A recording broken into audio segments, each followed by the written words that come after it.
Thank you so much, Dr. Sarah, for joining the Holy and Hormonal podcast. Can you just tell the audience a little bit about who you are and what you do? Definitely. Thanks for having me. I'm Dr. Sarah Dacarrett. I'm a longevity, anti-aging, and hormone replacement therapy specialist. I had a clinic for many years in Boise, Idaho, and my approach is so unique and different than that kind of revolutionary that I decided to bring it online so that it could be available to everybody and not just people in Idaho.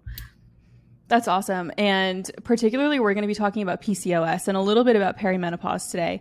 And I actually asked my viewers on Instagram if there were any questions that they had regarding PCOS for you. So a lot of these questions are coming from them. Just take me through a little bit before we get into the questions about your journey of like how you got to where you are now, like why women's health, why PCOS. Talk a little bit about the hormone replacement therapy that you do. Like what sparked all of this for you in the first place? What sparked it was that I started going through it myself. I mean, I was minding my own business. I was a physician, a pathologist, and I always was interested in, the immune system, autoimmunity, the pathophysiology of the body. And then when I delivered my son in my mid 30s and never really recovered, like my hormone levels never returned to normal and really did not want to accept feeling terrible. And looking back, I probably always had problems in my 20s and 30s. And so did my friends. And we were always kind of driving on low, like burning the candle ends.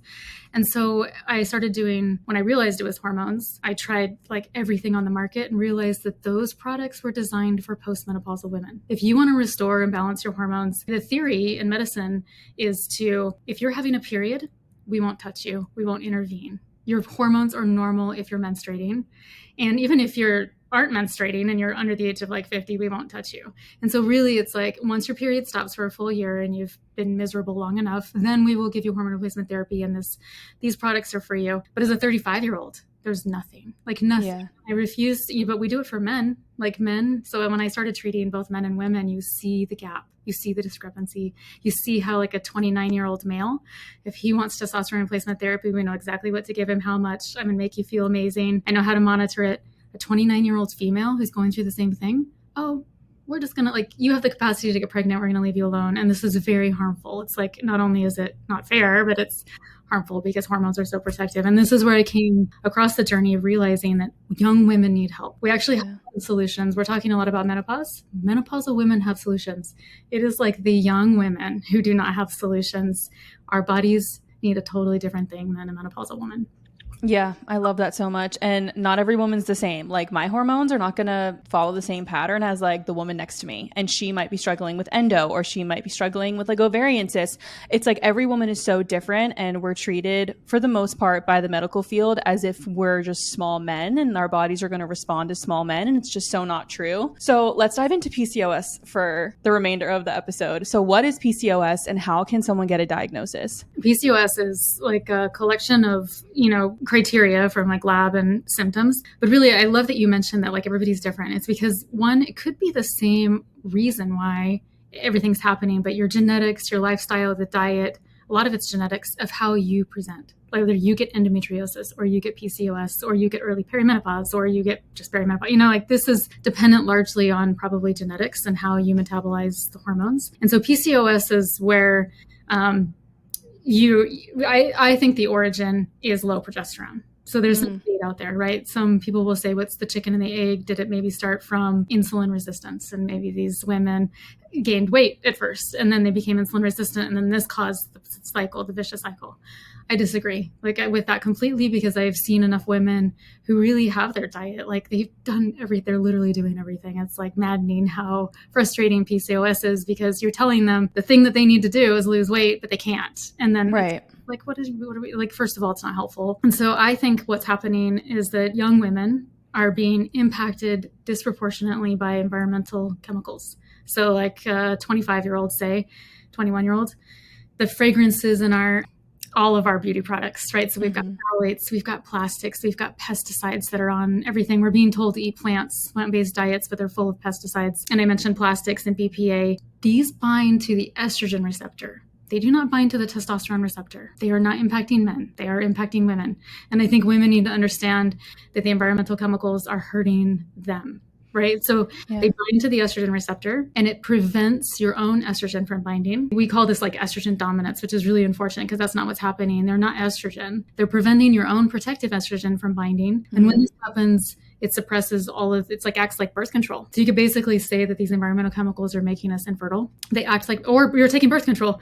Women, there's like 300 types of birth control. Women could just be taking it just because they need it, and they're trying to not get pregnant. And so they're taking birth control. So they're doing it, inhibiting this pathway in the brain. And you do that long enough, either from chemicals or birth control, and then LH becomes actually higher. So LH is the luteinizing hormone in the brain, and it raises. And when this gets higher, it stimulates the body to make more testosterone. And when a female, biological female, makes too much testosterone, like a little bit of testosterone is okay. I love that we are like agreeing that we all need it, but we do not need that much. Like when it gets too high, this is what causes the insulin resistance.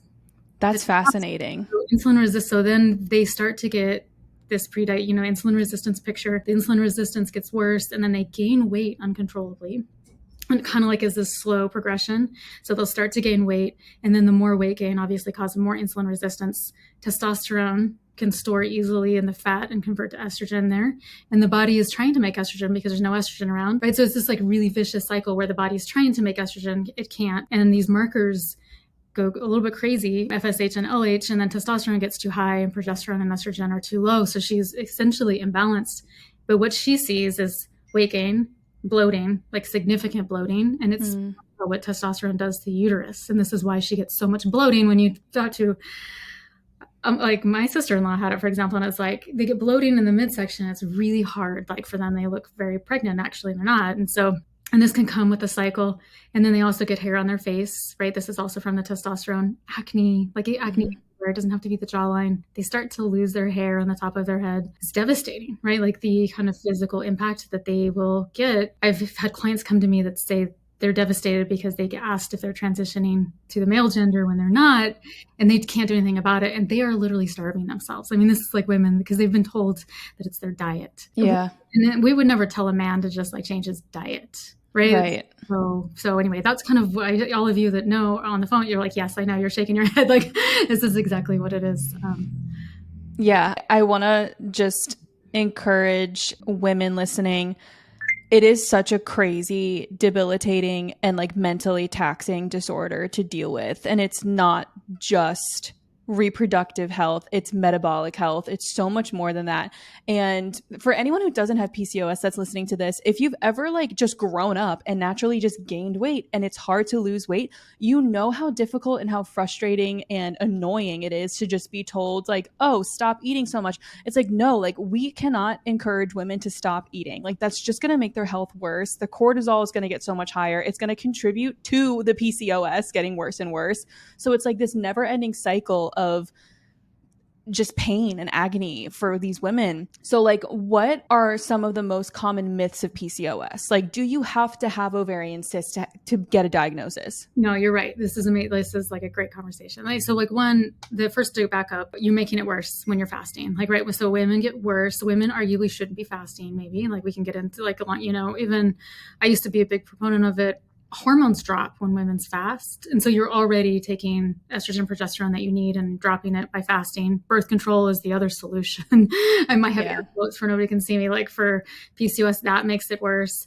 And then so a myth is like, I think women it's a spectrum. Any disease, like I guess, if we call it like anything can be a spectrum. You can be even like seeing subtle like initial changes where your labs could actually be normal, but you start to see like these like stubble on your chin, acne, fighting, hair loss, like you're starting to feel more manly. But you know what I mean? Like you're turning, like you can feel the testosterone imbalance, but your labs are quote unquote normal. First of all, because labs are like a joke for hormones, and we can talk about that. So, and this is frustrating for women because they're being told that they could be starting PCOS and they know it, and they're trying to actually even get on top of it, but they're being told that they're normal and you do not have to have cysts. Or you can have cysts and not have PCOS, right? So like women can have cysts on their ovary, and this is also really common, and not have PCOS necessarily, or like full-blown PCOS. Or they could have like one or two cysts and feel them and they burst, they're very painful, and still kind of not be in this like bucket of PCOS, right? But still have to like really watch their diet, really have this kind of startup, you know what I mean? Like it's a spectrum. Or you can have full-blown PCOS and not have cysts. Like I've seen women who don't have cysts on ultrasound, but they clearly have it. Like when they're sitting in front of you, that like they need help and they don't have any cysts. Yeah. So one thing I read recently was about like the AMH levels on a blood test. Is that like a good marker of PCOS, or is that more like a secondary like Very secondary. The problem with AMH is that it's not a very good test in itself. So it's like not very accurate. The lab testing is not as like accurate as we'd like it to be. We thought when it first came out that it was going to be this really great marker. I did laboratory pathology before I started hormone replacement therapy, so I know very much about laboratory testing.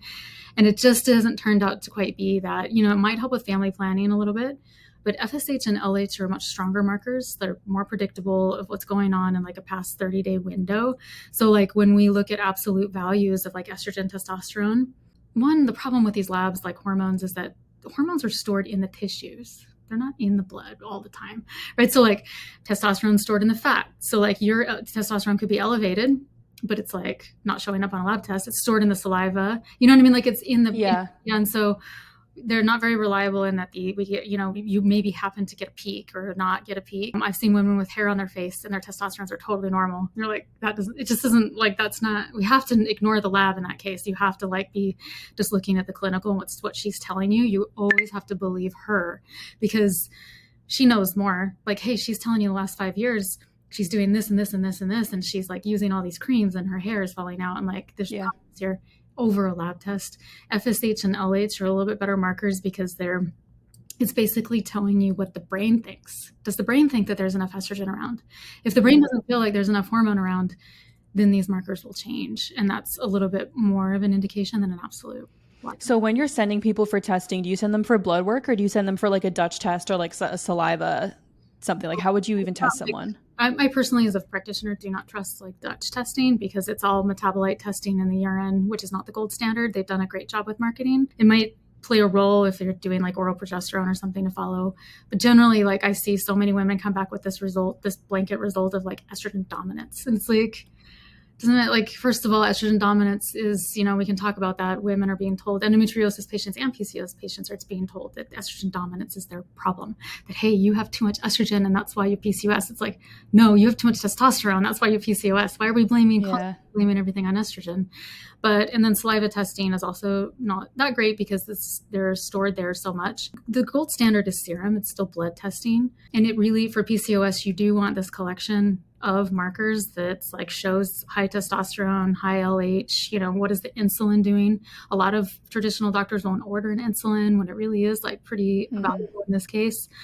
Does she have beginning of insulin resistance, like a hemoglobin A1C? What does her hemoglobin A1C look like? But it could be normal if she's really strict on her diet, which she probably is because she's trying to get rid of her PCOS. So one, it's the combination of markers, but more importantly, like I would say way more important, it's just like if she says that she has hair on her face and she's losing hair on her scalp, she can't lose weight. And her periods could be completely normal too. So you can have a spectrum of PCOS and still be having your period. It's only severely when they get more severe that they lose their period, right? So again, it's this problem we're telling women, oh, your periods are regular, they're normal, you must be normal. That's so like such the one biggest myth of like all of us, like PCOS, endometriosis, perimenopause, everybody, that we keep telling women that they're normal if their periods are normal. Women have got to like, this is not associated with normalcy at all.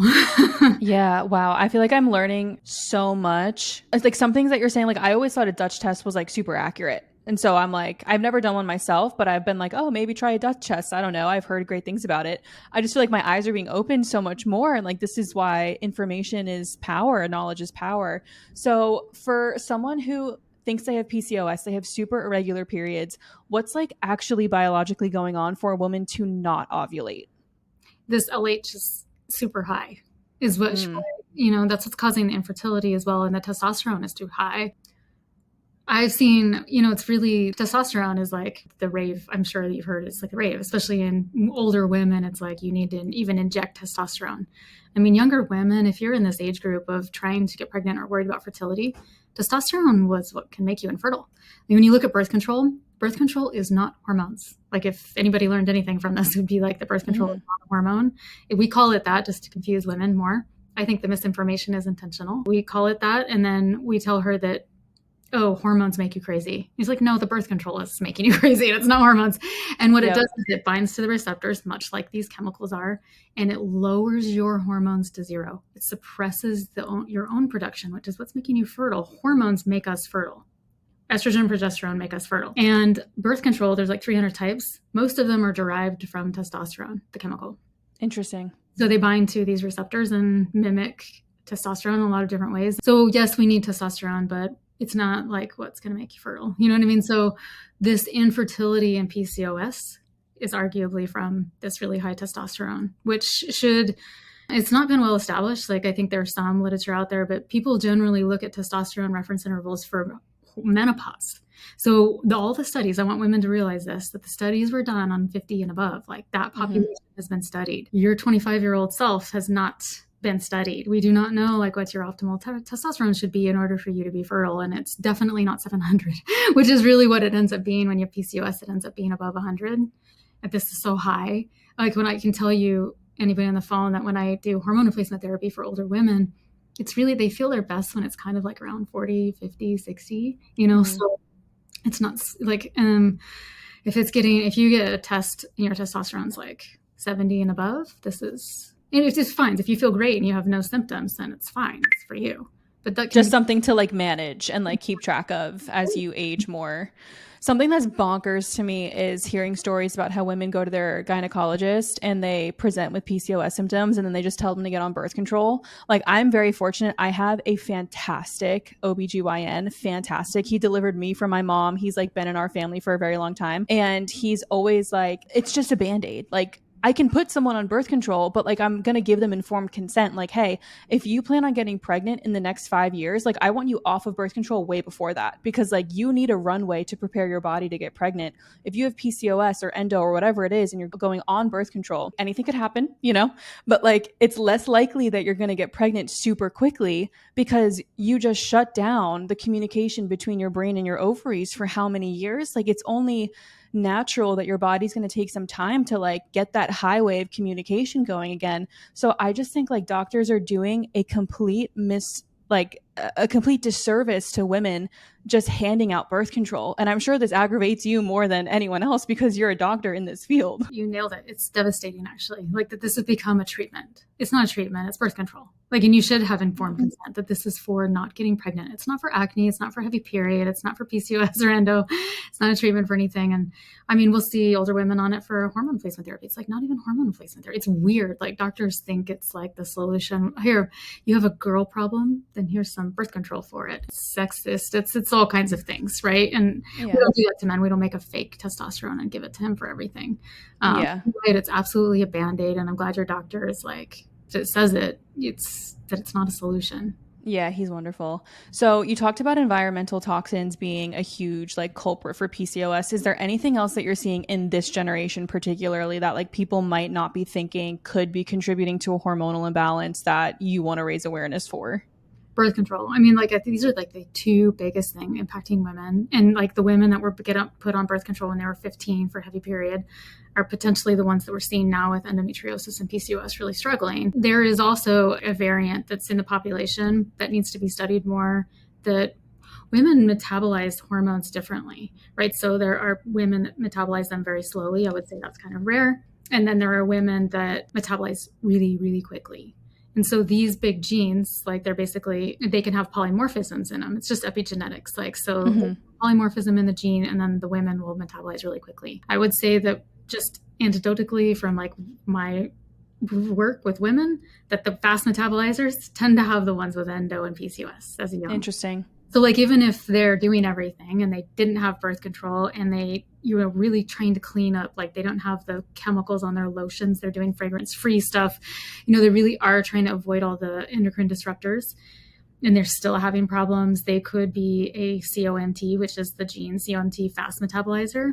And no matter what they do, they're going to struggle. And it could also be this diet related, so we're being asked to do plant-based diets that are pretty low protein, and tend to eat less meat than men, for example. At least I see a lot of women are vegetarians.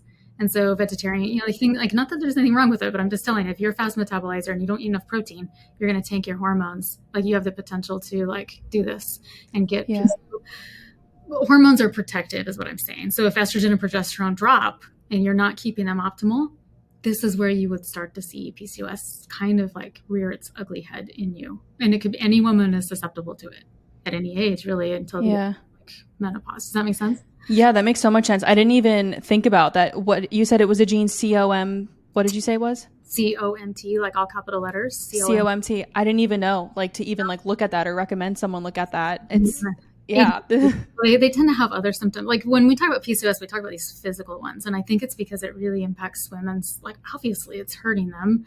They don't, but I think what we don't talk about enough is that these women are struggling with fatigue, anxiety, insomnia. They have irritability. They have a lot of mood shifting.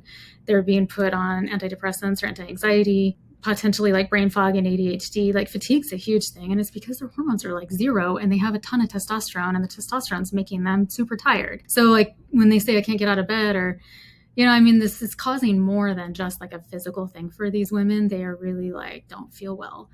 And so they tend to have so if you're a fast metabolizer, you can even have anxiety as a young adult. Like they're going to have ADHD as kids, and they're going to have like anxiety as a young adult, if that makes sense. That's fascinating. They recognize it because they just think that's how it is, how life is. Yeah, they just think it's normal. And everyone's been telling them like, oh, it's just in your head. Like, welcome to womanhood. You have your period. It's going to suck for the next 20 years. So what's like the best diet and lifestyle for someone who's looking to heal PCOS naturally? Naturally, I think everybody's probably heard this about, like, I'm a huge fan of animal-based diet and carnivore diets. Like, I think I've seen the best results from them because first for women. So, and that's who I mainly focus on. I would say that like women who do over 100 grams of protein a day of animal-based meat, like or collagen or something that's animal-based, do better. Their gut health is a lot better, for example, than like the plants tend to like destroy the gut. They cause a lot of bloating. So they'll make if you have PCOS and you're bloated, it's going to make it way worse. Like if you're eating pea protein and that's your source of protein, I feel bad for like anybody who's just going to get more bloated. It's going to make you gassy. Like why don't Brussels sprouts and like peas and beans and nuts, like if you think about it. One thing that I think there are some natural supplements that women could try. We need, like for the health of the uterus, iodine is so critical. There's iodine receptors in the uterus to help us metabolize hormones, and testosterone is being heavily converted to estrogen in these PCOS women. So they end up with like a lot of testosterone, a lot of estrogen, and like zero progesterone, right? So they even could have heavy periods, like like even endometriosis patients have extremely heavy periods, right? So I've seen patients who have like this weird picture that they look like they're endo patients and PCOS and like perimenopausal, like because it's all just low hormones causing all of these symptoms in them. Iodine, and there is, one herb called white peony that is the Chinese herb that, PCOS patients like benefit from if you're trying to do it naturally. Ultimately, you're only reducing this testosterone, right, with some of this stuff. So like if, for example, if you have a lot of cysts on your ovaries, there are natural things like ginger. Like, so ginger has been like higher doses of ginger, if you take it as a supplement, have been shown to get rid of these cysts. It's been shown to be directly toxic to ovarian cancer cells, for example. So you can even take it in conjunction with chemotherapy to treat ovarian cancer. Ginger is so powerful for ovarian health. So like we'll even use ginger in conjunction with like chemotherapy. You can, like as a complementary medicine, because it like kills ovarian cancer cells. So we know that it helps preserve and like prevent these cysts in women. So ginger, green tea extract, which is like CG, can also help with these cysts. So women, like even if you have a lot of cysts, for example, and you're not sure what you're at, but you can feel the cysts. Like women can feel them like during the cycle, and sometimes they pop and it's like super painful. So if you have them, you're susceptible to them, you can do these kind of supplements to help, green tea extract and ginger and like iodine. Ultimately, the one thing that's so hard for women, like I can tell young men, hey, if you take this herb, you're going to raise your testosterone. A lot of the herbs are like really effective for them to raise their testosterone. Women, and it's really hard to make progesterone. And especially if you're not ovulating. It's our main hormone. And even if you are ovulating, to get these like peaks that we need, and there's like, it's stolen around the body and it's like so difficult. I think that when I try things like chaste berry, which is our herb like Vitex to help us raise progesterone, I never have gotten a good result in young women. Like, it's really hard. So like, you can do all the common, it's really hard. Like, hey, if you get like this carnivore diet and you remove all of the endocrine disruptors and you do like ginger and green tea and like, I don't know, white peanut, you like throw in like a collection of like a cocktail of herbs and you really do everything. I feel like they still struggle. I know that the GLP-1 like injections have helped some PCOS patients, right? Because you're only doing this Band-Aid. You're only fixing one pathway. You're only doing the insulin resistance, but you're still not getting this high testosterone, and you need to lower the LH. And the only way to lower that LH is progesterone.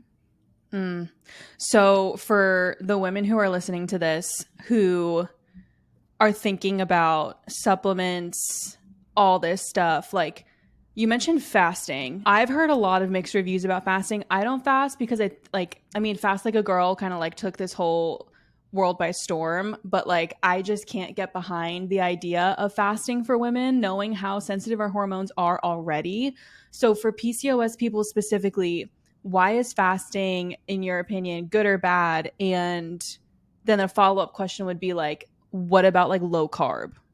Should people go low carb then? So I think fasting, I used to be a huge proponent of fasting. Like, I'm a longevity doctor, right? Like, so when you look at all the studies, it is like nothing beats, fasting in terms of autophagy and like this living longer.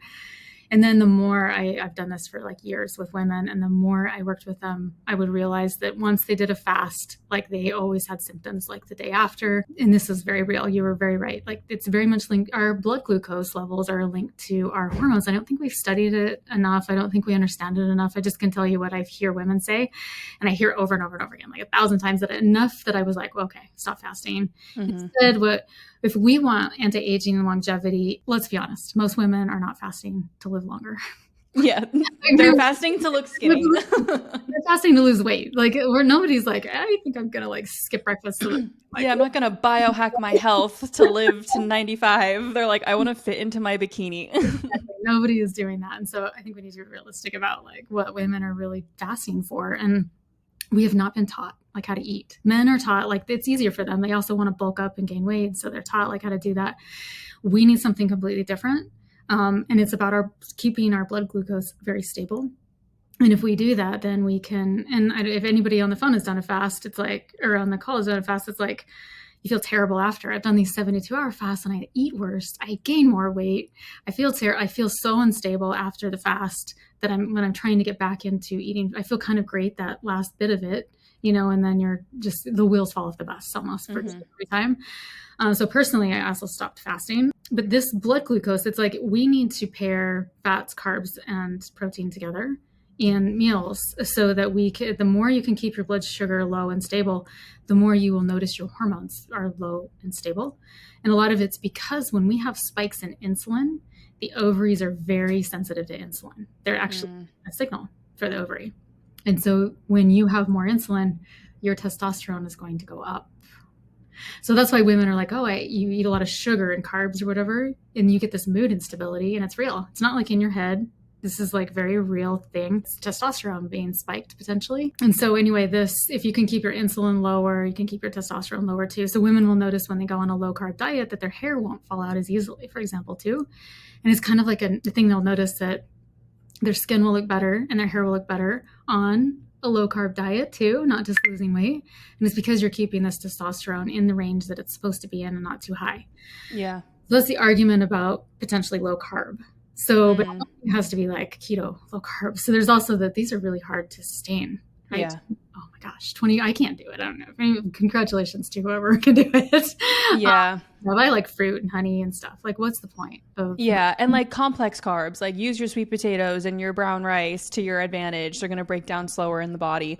I struggled a lot with, I don't know if it would be insulin resistant. I just think my body is more sensitive to when I am not eating meals. So like I have to, if I know I'm going to be eating a meal that's like probably not the most balanced, I have to make sure that I do apple cider vinegar in water like 30 minutes before to like try and get more support for my system. But it's hard. Like it's hard. And like also we have cravings sometimes, and it's like you don't want to just like, it's not the most fun or glamorous to sit there and like balance out your plate all the time. So it's like, so one thing that can so there is an herb, like a Chinese herb called berberine, which you've probably heard about it. It's like nature's Ozempic or whatever. But if you is raised GLP-1, and it also prevents these insulin spikes and will lower testosterone in a way that's appropriate.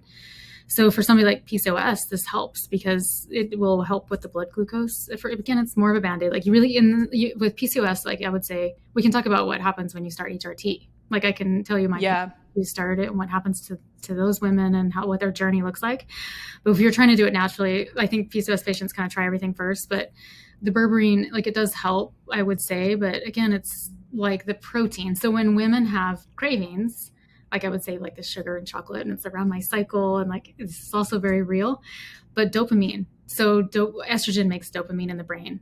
Okay. Mm. And when we have fluctuations throughout the cycle of estrogen, we also see dopamine fluctuations too, right? Because it's like basically regulating and boosting these neurotransmitters in the brain. And so the fastest way to make dopamine, it was one, like we need hormones to do that, but also, and that's why women feel more focused, like around their mid-cycle, like ovulation and stuff. They're like, I'm going to like get everything done. Like I am like rocking it, right? This is like this focus that you feel, which is dopamine. And that's why it goes away when you're on your period because your hormones go to zero. And so this though, to make dopamine is protein. That's like L-tyrosine is an amino acid that converts right to dopamine in the brain. So when women have cravings for like sugar, it's because their brain is like needing dopamine and they know they can get it from the sugar, for example. Because it'll spark the fastest. It immediately makes dopamine. More, what will make it more sustainably. So I want women to be, I know it's hard, but it's like, oh man, I'm really craving sugar. This is a sign that I need more protein, actually. That I have not eaten enough protein today. I tell women just like 100 grams, just to like give them something. Because you don't have to spend all day like counting. Geez, it's like a full-time job counting like macros. Yeah. But if they can just aim for it, they are going to feel better and they're going to have less cravings. And cravings is a sign that you are not eating enough protein. Would that be the same for like craving carbs? Yes. Like your body's wanting like your brain is like, I need it now because I need it to like function and work. And if your hormones are low, like in PCOS and endo, these women, we're underestimating this, what they go through, but it's like they're already fatigued and they're having cravings, like they're craving nasty stuff to eat, right? And it's because they're trying to raise dopamine in the brain because they don't have any estrogen. So they are craving more. So we're literally asking them to do the impossible. Hey, lose weight and start a low carb diet and don't crave anything. And, without your support of your hormones. So yeah, protein. But even then I see women who have these perfectly carnivore great diets and they still struggle with PCOS. So you can try that first, right? And if it doesn't work for you, it's okay. There's still a solution. Yeah. There's so many different paths as long as you like find something that works for you and like find what you will actually do. Like if you're hearing a carnivore diet, I can't do that, I hate the texture of meat. Okay, then don't do it. It's okay. Like do what you will stick to doing. Do your sustainable best. Yeah. So like when it comes to insulin resistance, like what are like a few low lift things that someone could do either before or after a meal or even like throughout the day to help make you more insulin sensitive? I think that for women is like this pairing of fat, carb, keeping the blood glucose as stable as possible throughout the day. And that really does in like 3 or 4 every 3 or 4 hours with a high protein, fat, and carb meal. And this will eventually like stabilize that and prevent this insulin resistance, and that's pretty low lift. You're already wanting to eat, you just, yeah. And so another thing that we know and to lower insulin resistance is the more muscle you have, because muscle does not need that to work, right? So it can actually suck in glucose without insulin. So the more muscle mass you have on your body, the less likely you will be insulin resistant. This is hard because women are fatigued and they have PCOS. So it's like we know all the things they need to do, but it's like women sometimes, people in general, will only do better when they feel better. You have to get them feeling better. So they don't want to go to the gym and lift weights, right? And it's actually kind of hard for them. So, but if they were able to eat, and then this high protein diets. So when you look at the studies, they're hard because none of them are long-term studies really. But I think in general, high protein over high fat. So protein tends to reverse the leptin resistance and reverse like GLP-1 problem, metabolic fitness, reverse the insulin resistance more so than like a fat diet, like a keto diet. Does that make sense? So like the carnivore diet, I also think it's easier for women to stick to than the fat ones sometimes. Maybe it's variety. I don't know. The fat, Yeah. It also depends on like what someone's palate is too. So like you would say like in an optimal situation, like if you're looking at a plate, like 70% of it is protein and then the other components are like a healthy fat and a carb.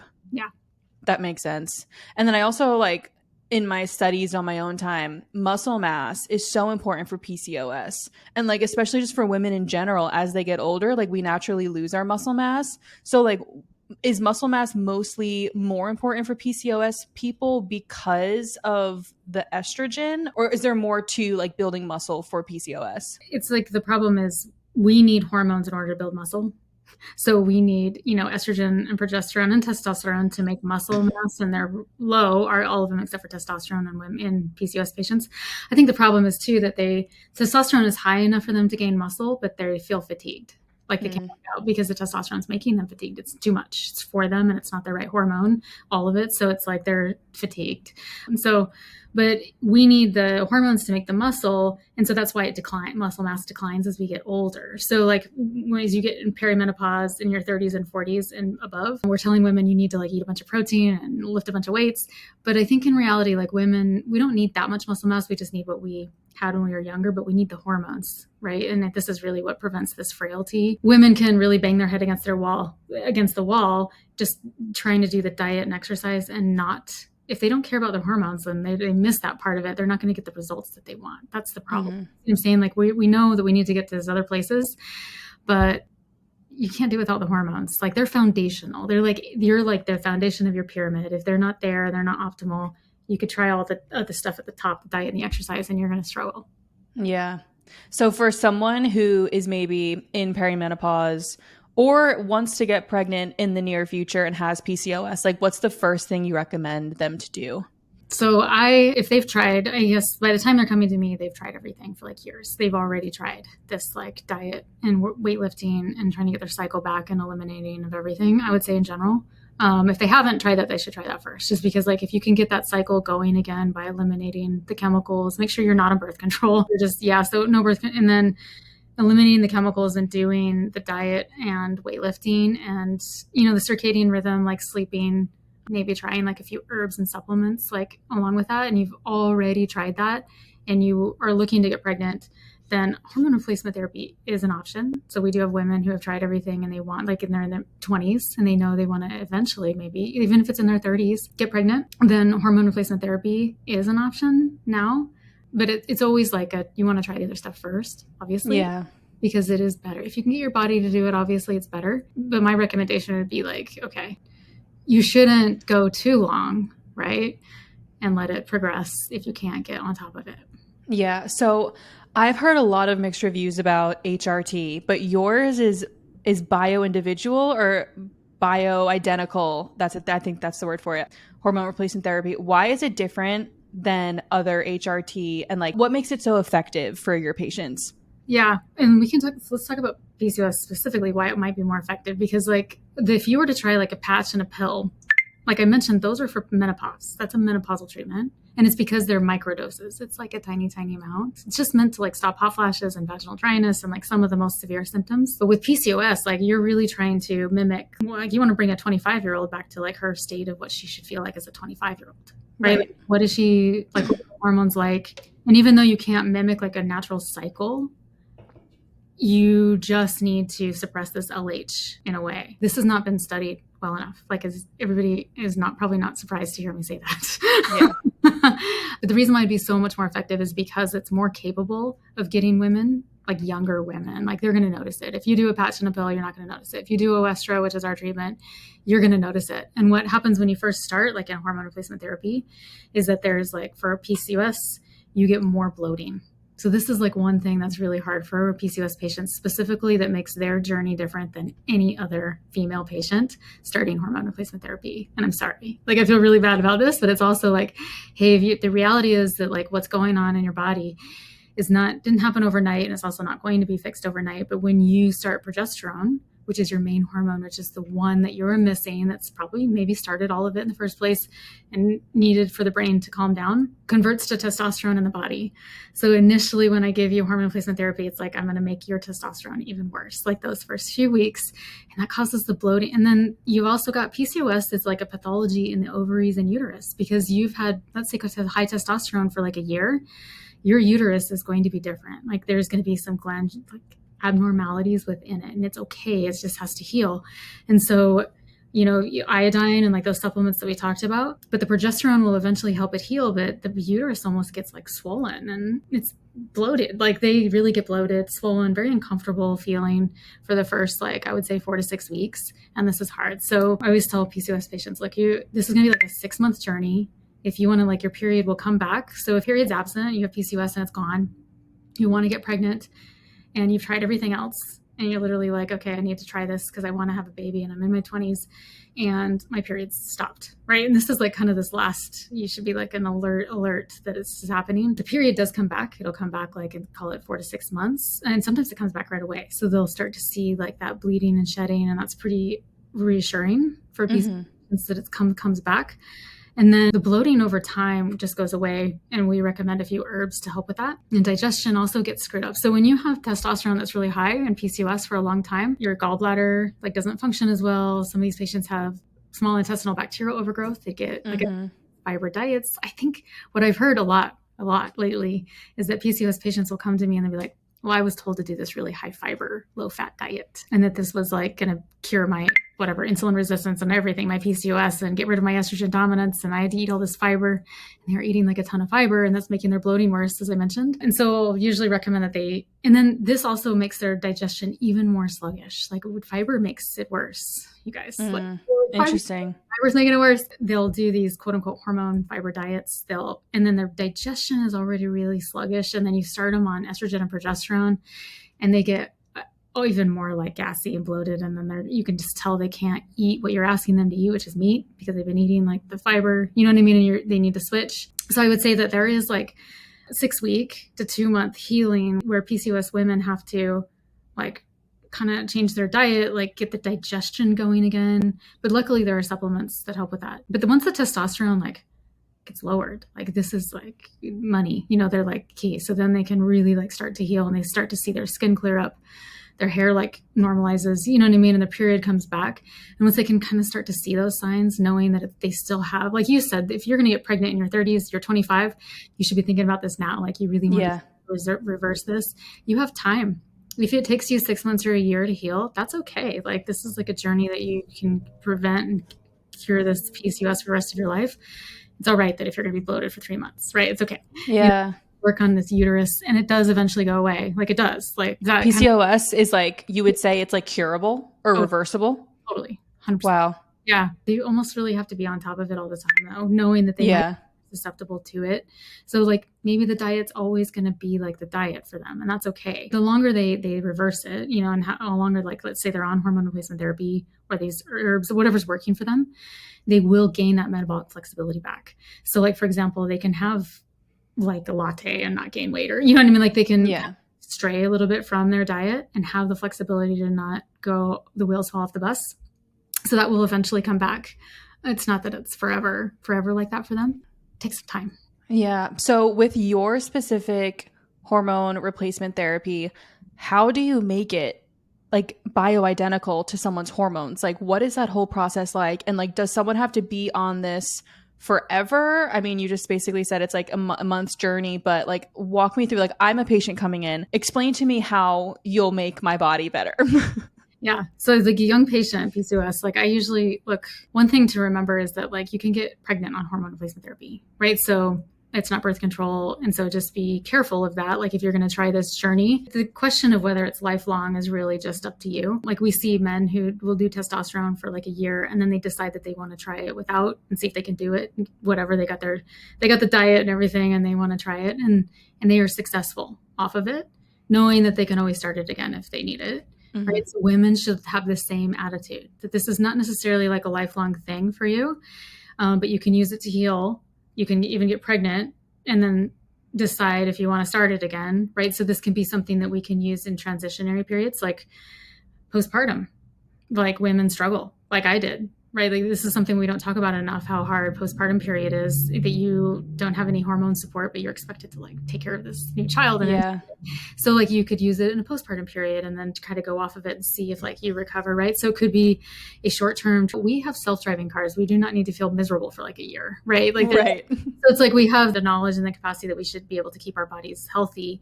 Doesn't mean that like once you start hormone replacement therapy that you suppressed that, because you were talking about suppressing that signaling. Yeah. it doesn't mean that we're doing that. Actually, women still ovulate, has the potential to ovulate on hormone replacement therapy. It just depends, like how high the testosterone is, or like the variables and how old you are and stuff. So, but young women definitely still ovulate. We have people get pregnant on our HRT all the time. So it's that's awesome. I mean, hopefully they wanted to get pregnant. Like that was like trying. I think they were probably trying, but it's not for fertility. That's another thing to remember that. And I think women that sign up, they understand that they're trying to rebalance and get this like thing under control. So bioidentical just means that we're using the estrogen molecule and the progesterone molecule that's identical to what your body makes, right? Where you try to mimic it. Not only are we trying to use we're using the hormone that your body makes. So the difference is like a birth control is something that a pharmaceutical company has manipulated and patented, right? And then different. It's not even something that occurs in nature. Bioidentical hormones occur naturally. It's like the most natural thing you can do.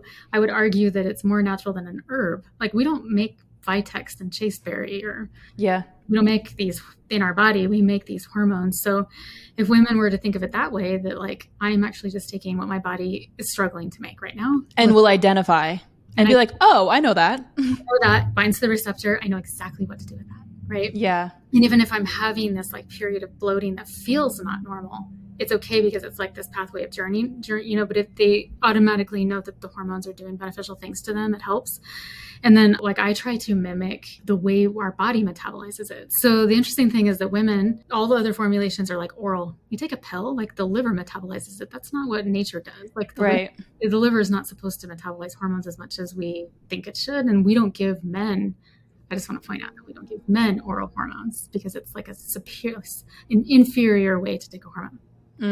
So anybody out there is like offered an oral pill for a hormone, it's like, this is not the best way to take it, right? But all day long, like thousands, hundreds of thousands of women are taking oral hormones. But anyway, so by putting it vaginally, like I do a vaginal delivery, the uterus like has first pass metabolism. The uterus metabolizes it. The uterus is able to make, because usually like you think in nature, the ovaries make the hormones and then the uterus metabolizes it, right? It's all right there. Yeah. I mean, we need to study this more, but like I do get great results with this delivery method, even though like there are quite a few studies on vaginal delivery, but this like idea, this concept that the ovaries make the hormones and the uterus, like this is not, we don't know. Wait, I'm guessing. But like it makes sense that it would do that because then the uterus makes a lot of metabolites that are beneficial. And this is why it's so kind of natural. Like one, it's the natural hormone, but we're also trying to mimic the way your body metabolizes it. We can't mimic that natural cycle very well, right? Like the peaks and valleys, but we don't even really know if that's correct because those are so outdated. Those like graphs were like made in the 1950s based on very outdated lab testing, right? So that needs to be evaluated too. Do we really cycle like we think we do? That's it. I'm like excited for the generations coming after us to have all this knowledge that we do not have yet. Thank you so much for joining the pod. Where can viewers find you if they want to be your patient or your client? How can they get in touch with you? Tell them everywhere they can find you. We're online. I moved my clinic. It's like in 44 states right now. So we'll be in 50 soon, like by the end of the summer. Sign up online and get started. If you let us know that you have PCOS, we can help you like with specific supplements that I mentioned that you would need to get started with. You just have to tell us that you have PCOS, like so that we know. Otherwise we would, try to just gradually bring you up on hormones like we would anybody else. But your journey, as I mentioned, is a little bit different. So, and then you can just sign up online. We have like a quiz, like we gather information, verify ID, and then we just get you started. And wow, so like it's on www.innerbalance.com. Awesome. And where can they find you on socials? So my social is Sarah Dacarrett, MD.